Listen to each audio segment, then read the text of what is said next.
Dinala sa isang safe house si dating DPWH Bulacan 1st District Engineer Henry Alcantara na ngayon state witness na para sa ilang kasong may kaugnayan sa anomalya sa flood control projects. Sabi naman ni Interior Secretary John Vic Remulla, nagparamdam daw si dating Congressman Zaldico sa ilang kakilalang pari para makipagdialogo sa gobyerno.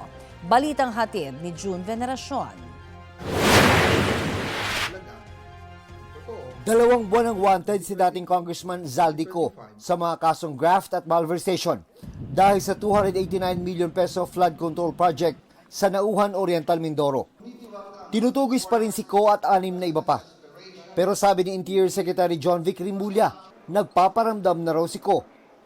Ipinarating umano ang feeler sa kapatid ni Secretary Remulla na si Ombudsman Jesus Crispin Remulla.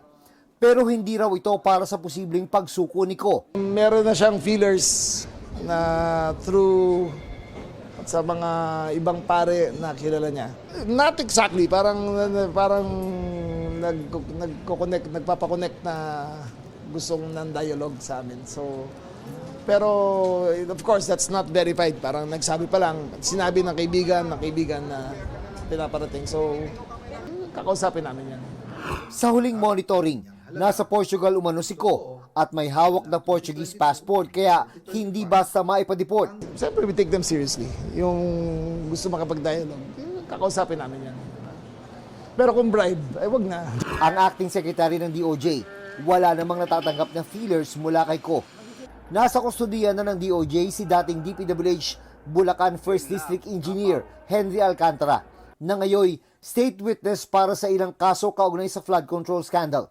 Mula sa Senado, dinala si Alcantara sa isang safe house.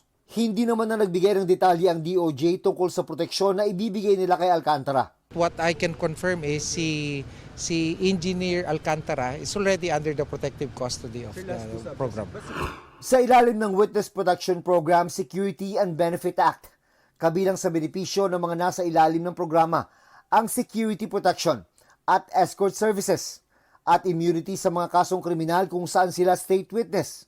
Hindi rin siya pwedeng isailalim sa forfeiture o pagsamsam sa mga ari-arian na kaugnay ng kanyang mga testimonya. Bibigyan siya ng ligtas na housing facility. Tutulungan din siya maghanap ng kabuhayan at bibigyan ng pang-traveling expenses at subsistence allowance habang nagsisilbing testigo. Pagtitiyak naman ng DOJ, kung kailangan si Alcantara sa Senado, ay dadalhin nila siya doon. Whenever necessary, no? Of course, the end here is really for cooperation, no? For our witnesses. At yun nga, kaya nga sila na-admit sa program eh. 'Di ba? Sila ay nakikipagtulungan sa ating pamahalaan para mapatibay ang mga kaso. Nasa DOJ rin si dating DPWH Undersecretary at ngayon state witness na si Roberto Bernardo para sa case build-up o pagpapatibay ng kaso kaugnay sa flood control projects. June Veneracion, nagbabalita para sa GMA Integrated News.